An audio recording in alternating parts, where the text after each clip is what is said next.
अस्सलामुअलैकुम respected student, welcome to brief explanation. आज मैं शेयर करने जा रही हूँ आपके साथ क्लास 9 फिज़िक्स चैप्टर नंबर 1 की एक्सप्लेनेशन।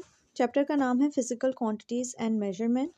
जो चीज़ बेटा पेपर पॉइंट ऑफ व्यू से इम्पॉर्टेंट होगी उसे हम थोड़ा तफसील से जिक्र करेंगे, मतलब उसको तफसील से एक्सप्लेन करेंगे, और जो पेपर पॉइंट ऑफ व्यू से ज़्यादा इंपॉर्टेंट नहीं उससे सिर्फ हम गो थ्रू कर लेंगे। ठीक है, सबसे पहले आपके पास इंट्रोडक्टरी पैराग्राफ आता है जिसमें एज सच कोई इंपॉर्टेंट क्वेश्चन मौजूद नहीं है, इसलिए हम इसको स्किप कर रहे हैं। उसके बाद physical and non physical quantities, एक इंपॉर्टेंट शॉर्ट क्वेश्चन बनता है इनका डिफरेंस। तो बेसिकली जितनी भी दुनिया में मेजरेबल क्वांटिटीज़ हैं जिन्हें नापा जा सकता है वो आपकी क्या हैं, फिजिकल क्वांटिटीज़, और जिन्हें नापा नहीं जा सकता जो कि मेजरेबल नहीं है वो है नॉन फिजिकल क्वांटिटीज़।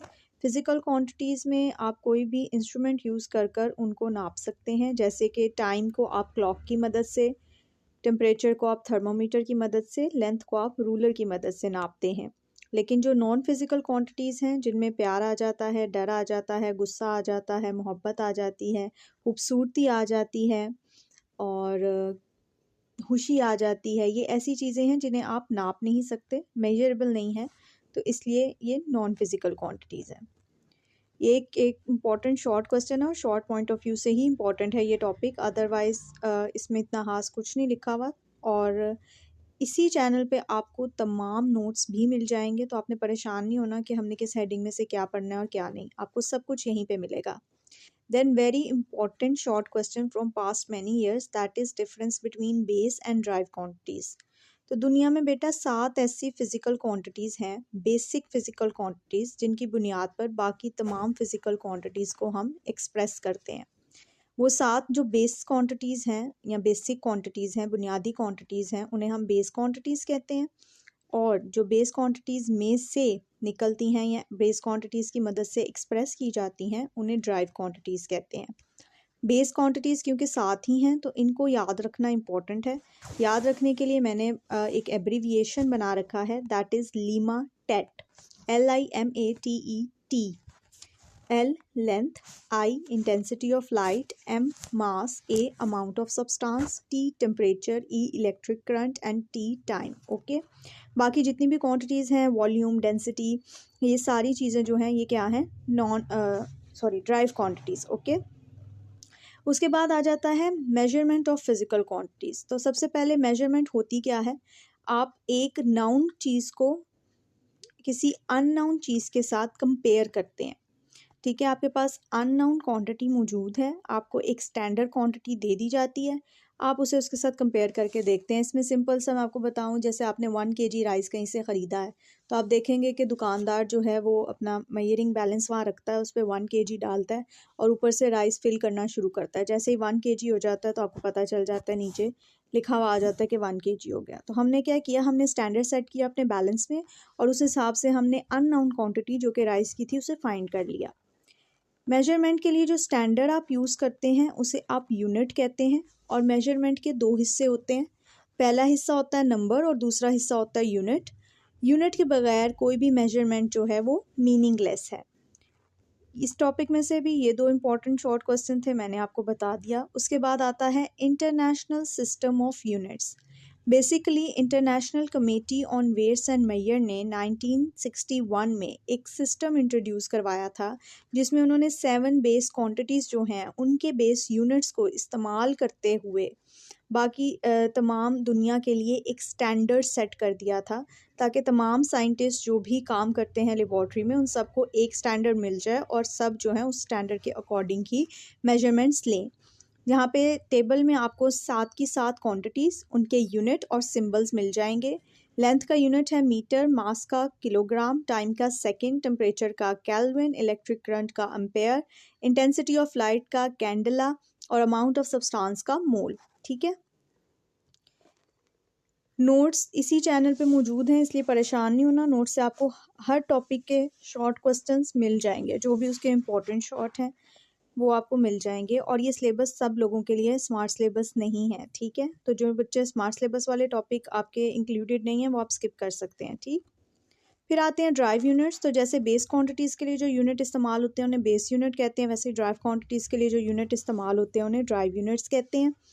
साइड में इनका भी टेबल दिया गया है, एरिया का मीटर स्क्वायर, वॉल्यूम का क्यूबिक मीटर, स्पीड का मीटर पर सेकेंड, फोर्स का न्यूटन, प्रेशर का पास्कल, इलेक्ट्रिक चार्ज का कूलम और प्लेन एंगल का रेडियन।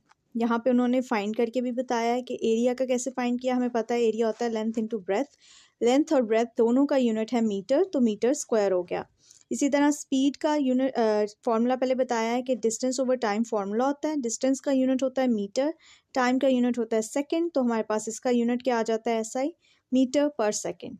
ठीक, फिर आ जाते हैं प्रीफिक्सेस। प्रीफिक्सेस बेसिकली बेटा वो वर्ड्स या सिंबल्स हैं जो हम किसी भी एसआई यूनिट के शुरू में ऐड करते हैं ताकि हमें बहुत अगर बड़ी या छोटी क्वांटिटी लिखनी है तो लिखने में हमें आसानी हो और कन्फ्यूजन से हम लोग बच सकें।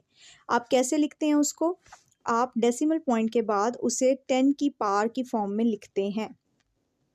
ठीक है, यहाँ पे नीचे मैं टेबल पे आपको दिखा देती हूँ। जैसे यहाँ पे आ रहा है आपके पास ऑटो है, फेम्टो है, पिको है, नैनो है, माइक्रो है, मिली है, सेंटी है, डेसी है, किलो है, मेगा है, गीगा है, टेरा, पीटा और एक्सा।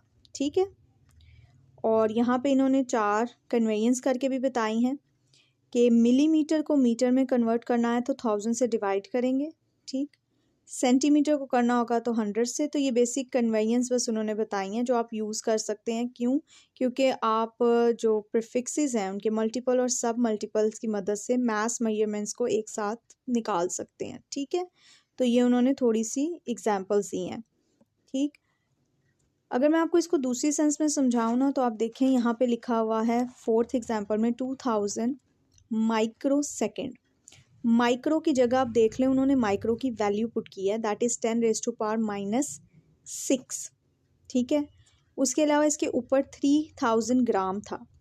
अब 3000 ग्राम को केजी में कन्वर्ट करने के लिए अगर आप किलो पे जाते हैं तो किलो होता है 10⁻3, दैट इज़ 1000। तो यहाँ पे 3000 जो है उसको आप अगर लिखना चाहें प्लेन इसकी फॉर्म में यूनिट के साथ, सॉरी, तो ये जो बीच में डिवीजन वाला स्टेप है ये अगर मैं ना भी लिखूं तो मैं सीधा भी इसको लिख सकती हूँ कि 3 kg, क्योंकि मैं के की जगह क्या 1000 की जगह क्या लिख दूँगी, के, दैट इज़ के मैंने लिख दिया तो उनको पता चल जाएगा जितने भी साइंटिस्ट हैं फिजिसिस्ट हैं कि मैंने किलो जो है क्यों लिखा है, क्योंकि वहाँ पे 1000 आ रहा है। ठीक है, अगर मैं यहाँ पे मेगा लिखती तो सबको पता चलता कि यहाँ पे 10⁻6 मेगा आ रहा है, मीन्स अगर मैं 10⁻6 लिखूँ।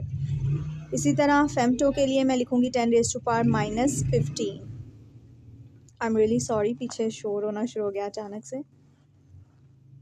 अगर आपको कन्फ्यूजन होगी इसमें तो ये आपको नोट्स में लिखे हुए जब आपके सामने आएंगे तो आपको ज़्यादा बेहतर तरीके से समझ आ जाएगी मेरी बात। लेकिन मैं आपको सीधा बता रही हूँ कि बेसिकली आपके पास ज़ीरोज़ वाली वैल्यूज़ आती हैं, वो थोड़ी लंबी होती हैं। तो लंबी चीज़ को जब आपने छोटी फॉर्म में लिखना होता है तो आप क्या करते हैं, नंबर ऑफ़ ज़ीरोज़ लगाने की बजाय एक प्रीफिक्स यूज़ कर लेते हैं उस चीज़ की जगह। ठीक है, अगर मेरे पास किसी चीज़ के साथ 2 ज़ीरो आ रहे हैं यानी 100 आ रहा है तो मैं क्या करूँगी, 100 लिखने की बजाय उसके साथ लिख लूँगी सेंटी। ठीक है, अगर किसी के साथ 1000 आ रहा है तो 1000 की जगह क्या लिख दूंगी, किलो।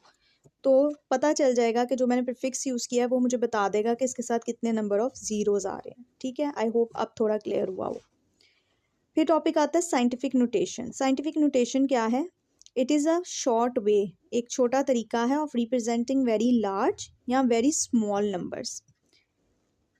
अगर आप दूसरे तरीके से लिखेंगे क्वांटिटीज़ को तो एक तो वो जगह बहुत लेंगी, दूसरा उन्हें पढ़ना थोड़ा मुश्किल होगा और फिर उनको विजुअली देखना भी और उन पे कैलकुलेशन परफॉर्म करना भी थोड़ा ऑकवर्ड और इनकन्वीनियंट हो सकता है। तो हमने क्या किया हुआ है, हम उन नंबर्स को डेसिमल प्लेसेस को क्या करते हैं 10 की पावर में शो कर देते हैं।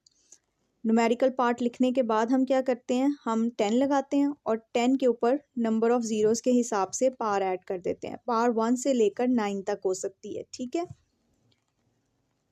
यहाँ पे नीचे एग्जाम्पल्स हैं, 2 एग्जाम्पल्स हैं आपकी बुक पे। पहली एग्जाम्पल है सन और अर्थ का डिफरेंस। तो देखें उन्होंने इंटीग्रल पार्ट अलग से लिखा है 1.38 और फिर उन्होंने डेसिमल के बाद यानी पॉइंट के बाद जितने नंबर ऑफ़ डिजिट्स आते थे उन्हें 10 की पावर बना दिया है। डेसिमल अब 1 के बाद आ रहा है तो आप देखें 1 के बाद 3 8 1 2 3 4 5 6 नंबर ऑफ़ ज़ीरोज़ हैं। 6 zeros एंड 3 8, टोटल हो गए 8 नंबर्स। तो उन्होंने क्या कर दिया, 10 की पावर 8 लिख दिया। इसी तरह डायमीटर ऑफ हाइड्रोजन को भी उन्होंने डेसिमल पॉइंट से पहले वाले जितने नंबर आते थे, क्योंकि अगर आप लेफ़्ट साइड को मूव करेंगे तो आप लोग माइनस लगाएंगे, अगर आप राइट साइड को मूव करेंगे तो 10 की पावर पॉजिटिव होगी। ठीक है, ये भी याद रखना है आपने। उसके बाद नीचे थोड़ी सी एग्जाम्पल दी हुई हैं उन्होंने कि इनको सॉल्व करें, तो ये तो आप कैलकुलेटर की मदद से आराम से सॉल्व कर सकते हैं। इसमें आप लोगों को इतना अपना दिमाग खपाने की ज़रूरत नहीं है, ना ही टाइम वेस्ट करने की ज़रूरत है। मैं हमेशा कहती हूँ वर्क स्मार्ट बनिस्बत इसके कि आप वर्क हार्ड करें। चैप्टर थोड़ा सा लेंथी है तो हम इसको 3 हिस्सों में डिवाइड कर लेते हैं। आज मैंने 4 टॉपिक कवर किए हैं। आई होप आपको समझ आए हों। अगर आपको मेरी वीडियो पसंद आती है तो प्लीज़ इसे लाइक किया करें, अपने दोस्तों के साथ शेयर किया करें ताकि उनकी भी हेल्प हो सके, और चैनल को सब्सक्राइब कर लें। यहाँ तक वीडियो देखने का आप सबका बहुत शुक्रिया। जज़ाकल्लाह खैर।